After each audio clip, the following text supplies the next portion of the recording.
All right, welcome back, everyone, to the Resiliency Class. I'm your coach, Esmeralda, and today I'm going to cover one of my favorite topics, and that is communication.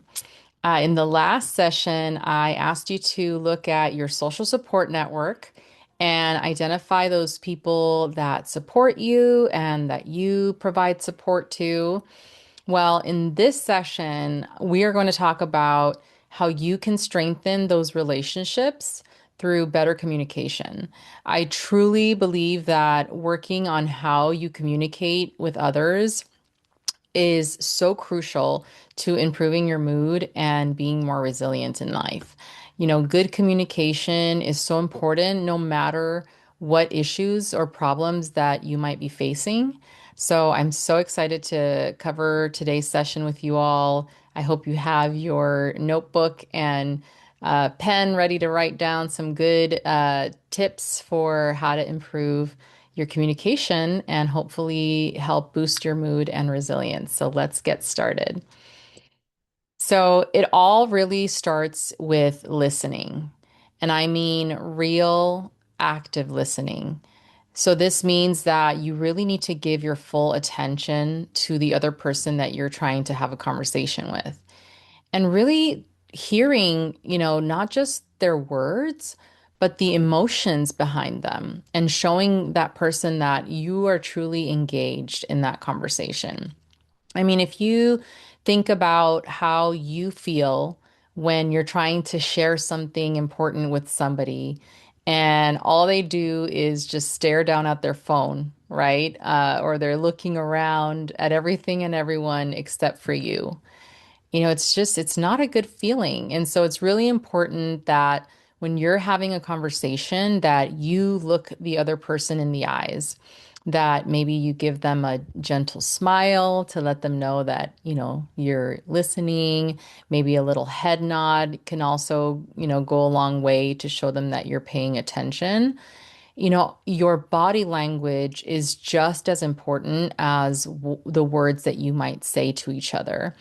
And many times, we humans, we're flawed and we don't listen to understand the other person, right? We're just listening and already thinking about what we're going to respond instead of actually listening and, understanding what the other person's trying to tell us. We're already planning and preparing for what we are going to say, right? And that's not what we want you to do in your communications and relationships with other people.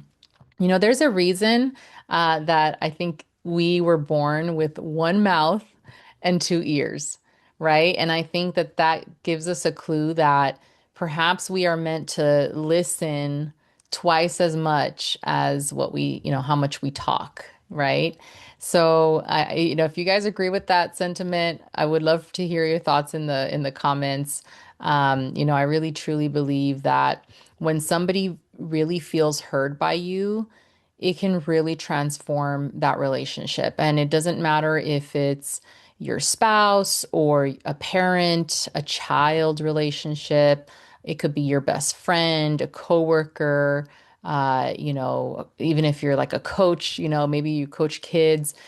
Any relationship that you're in, whether you're the person that is speaking or listening, it really helps make your interactions with others healthier and can help improve your mood when you truly take the time to actively listen to one another and listen to understand rather than just to respond.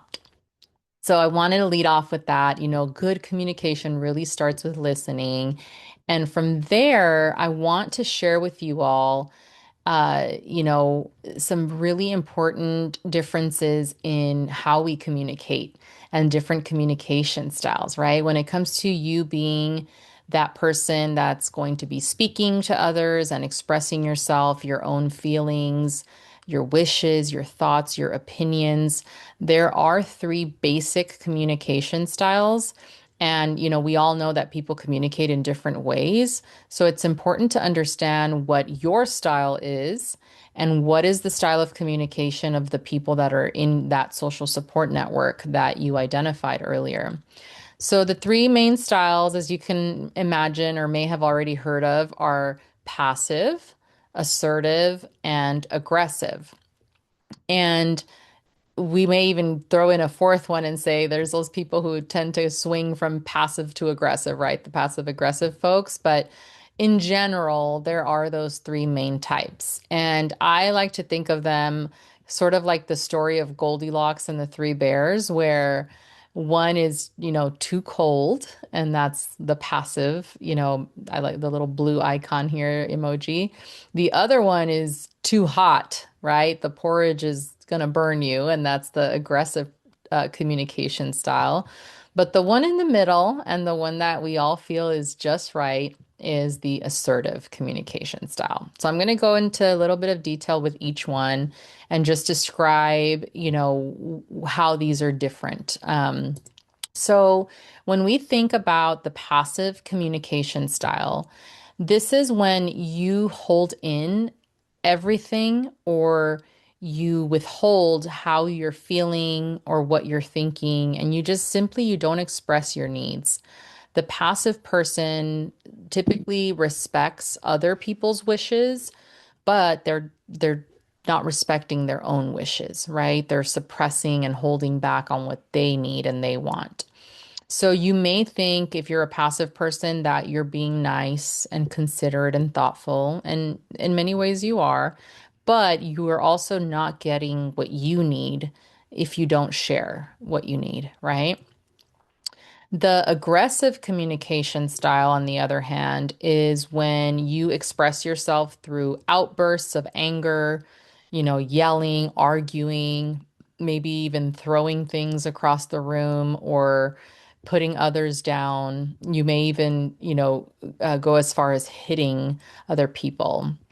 And, the aggressive person makes sure that others know what they want, right?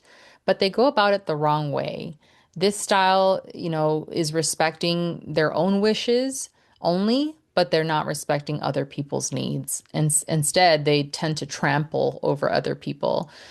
So, passive and aggressive, these are the two extremes, right? And so you can think of that hot and cold analogy that I talked about with the Goldilocks example. But the assertive communication style is when you can express your thoughts and your feelings and, calmly, honestly, respectfully, regardless of whether what you're sharing is positive or negative for that person that you're trying to share it with. This style respects both your needs, but also other people's needs, right? So, this is the type of communication that I want to encourage you to work towards having. I realize that if you've been passive your entire life, or maybe aggressive your entire life, it can be a little bit challenging to shift to being assertive rather than what you're used to, right? We all get really comfortable with our habits and the way that we've always been. But it's never too late to work on yourself and to improve on how you communicate with others, because I can promise you that it will help improve your relationships with those around you that you love and that you care about. But it's going to take a little bit of work on your part. You're going to have to catch yourself when maybe you're leaning back to that habit of being aggressive, or maybe of being too passive. And if you are somebody that is already pretty assertive, that's awesome. I'm glad that applies to you. And, hopefully some of the additional information that I share will just help to remind you of how to practice being assertive in your communications. So, one thing that I wanted to just give you were a couple of examples of the different communication styles, right? So, when, let's say, you imagine that somebody is pressuring you to do something that you don't want to do, right? You can imagine all sorts of different scenarios where that might happen. A person that is passive, in a passive voice, they might sort of quietly cave in and, kind of worriedly say, "Oh, okay, well, maybe, I guess," and they'll sort of go along with the pressure that they're being put under. Versus an aggressive person, if they're feeling pressure to do something, their automatic reaction might be to scream and say in a very harsh voice, I said no, can't you understand that? And so they come off just a little too aggressive. But the assertive voice, this would be someone who says it very calmly, very clearly, and would say, no, thank you. I want to do the right thing, right? It's very matter of fact. It's very honest, calm, collected, but you're still asserting your thoughts and your feelings, and you're simply saying no. So that's the assertive style that I, want to encourage you all to practice. You can clearly see, uh, you know, the differences between those three styles. And when you consider it and think about it, which one do you think is going to get you the result that you want? Right? If you're too passive, you're probably not going to get what you're after.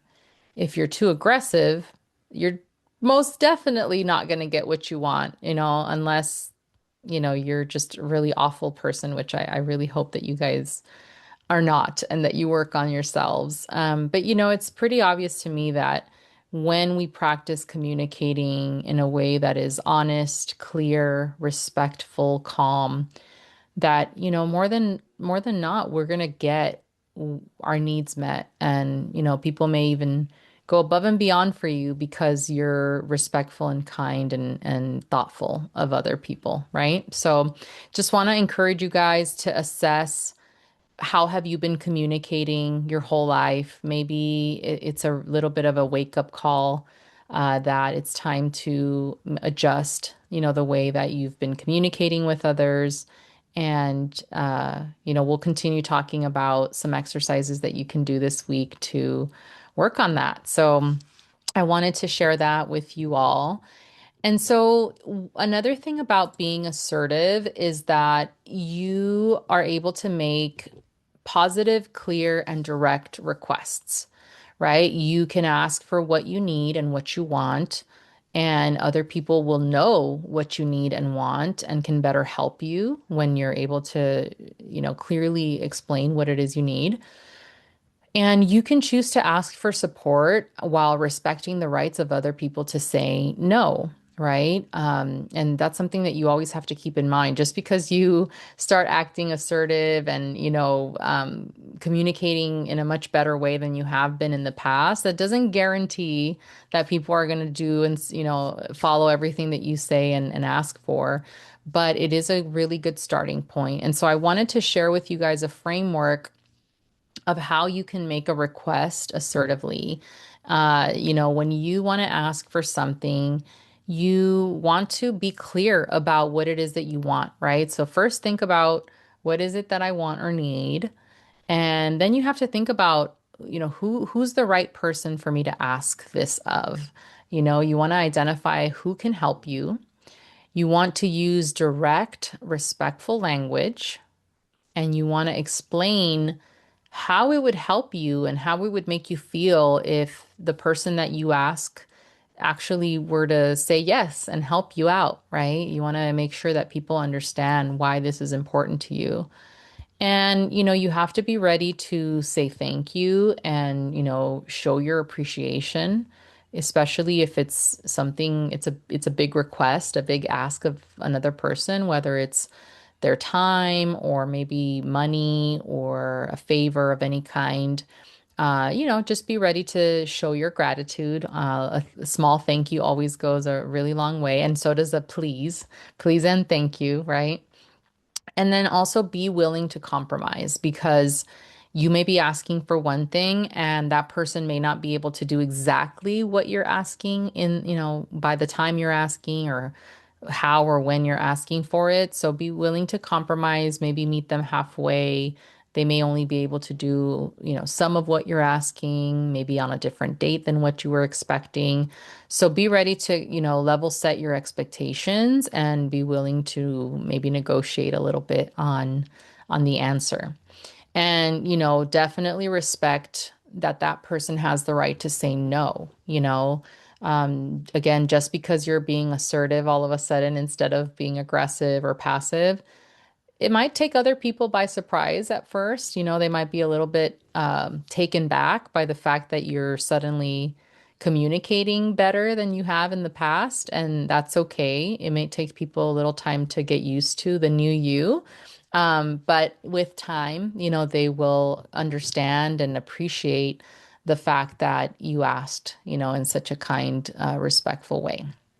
So I would love for you all to, try that out this week. Try making an assertive request, and I would love to hear how it goes. So please leave me a comment or DM me and let me know if this framework worked for you.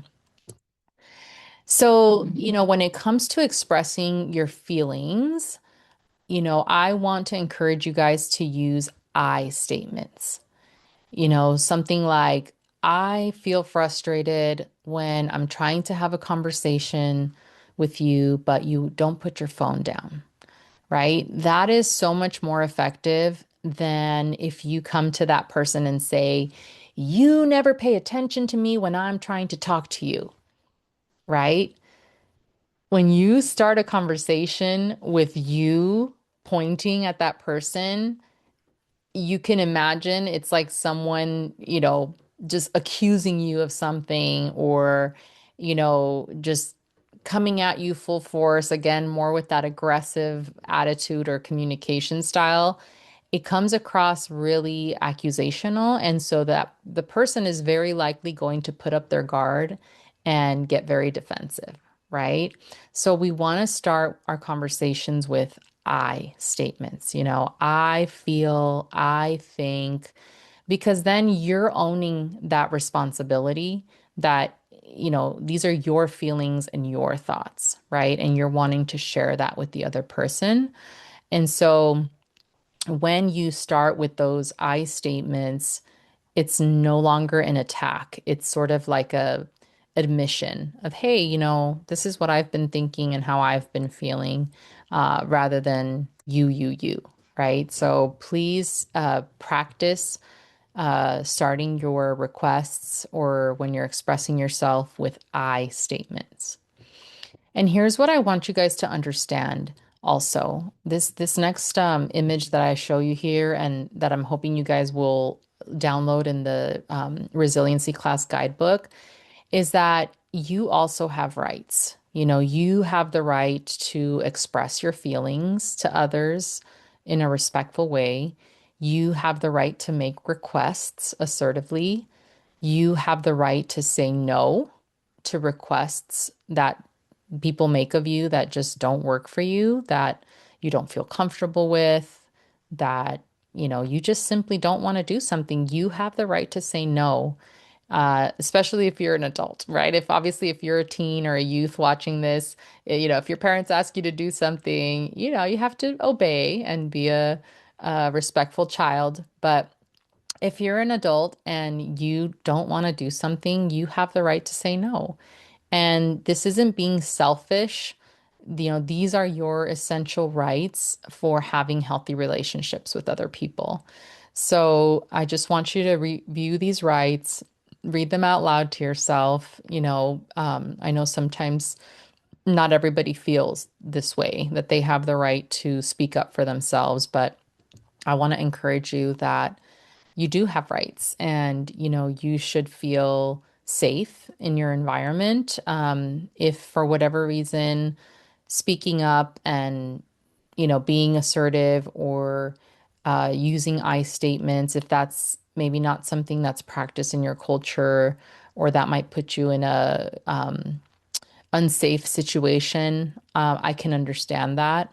And so I leave that to your judgment to do what is appropriate, within your culture, your setting, your household. Only the people that are in your life in that social support network and how they might react, to some of these changes you might be trying.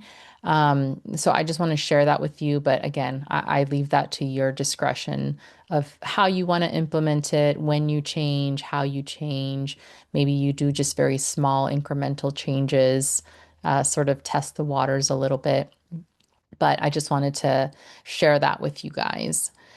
So, the next thing is for this week, I want to encourage you to practice both sides of communicating, right? Starting off with that active listening, listen to somebody else in your life without interrupting them and really try to listen to understand. Don't get in your head trying to think about, what you're going to say next or how you're going to respond to them. Just really truly listen. Use some of those, nodding and smiling, put the phone down, look at them eye to eye, have an open demeanor, don't close off your hands and be pouty, show through your body language that you're actually listening to that person. And then I also want you to find at least one opportunity to make an assertive request of someone else or express your feelings using the I statements. So that's your homework for this week. I hope that you guys find those informative and helpful for you. These skills can apply not only in your personal lives at home, but also in the workplace. These techniques can really transform your daily experience.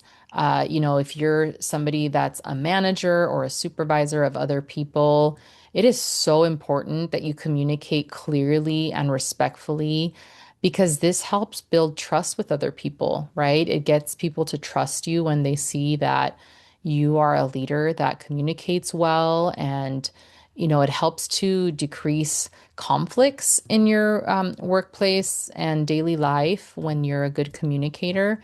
And also, just personally, it helps you to feel more confident and resilient when you can find your voice and know that you are communicating assertively, respectfully, honestly, and rather than being seen as that person that is, oh, they're way too aggressive or, oh, she's so passive, right? You want to be treated with respect. And so one of the ways that you can do that is to practice communicating more assertively. So remember that, good communication isn't about being perfect. It's about just being honest, respectful, and clear. So for today's key messages, I reviewed with you that you can choose to communicate with others in a way that improves your relationships and your mood. Active listening is an important part of communication. And by asking for what you want and expressing your feelings assertively, you can also improve your relationships with others and your own mood. So I encourage you all to click on the link below the description for today's session and download the Resiliency Class workbook. There you can complete some of the practice items that I mentioned earlier. I hope that you all have been keeping up with all of the sessions to date and that you're still continuing to track your mood on that, mood mountain to see, where you're at on that scale of 0 to 10. I really hope that your mood has been improving over the last few weeks. Um, and I hope that you're able to see the patterns, the days that maybe your mood tends to be a little lower, and that you're able to catch those, harmful thoughts that might be coming, into your mind and checking them and changing them. So let me know how it's going for you if you've been watching my videos now for 5 weeks or so. I'd love to hear how things are going for you guys. If you found today's session helpful, please like this video and subscribe to the channel to get updates on the new videos that I post each week. And if you know somebody that would also benefit from this information, please share it with them. I believe that the more we help others around us, the better we are as a society and as a community. So I encourage you to share it with friends, family. Teenagers are welcome to watch these videos. I think you all would agree that these are, safe information that I'm sharing with everybody. And so if you have a teen in your life that you feel would love to hear this content. I encourage them to watch the classes. And so I look forward to having you all join me for the next session where we're going to talk about your personal resiliency plan, where you will start to set some goals for yourself. And we'll talk a little bit about long-term versus short-term goals. I'll give you some really practical ways to, identify your goals and set them and start working towards them. And I really, really, truly hope that you guys are finding this information helpful to you, that your mood is starting to, improve. You're doing much better. And I just appreciate you guys watching my videos. And until next time, take care of yourselves and see you soon. Bye-bye.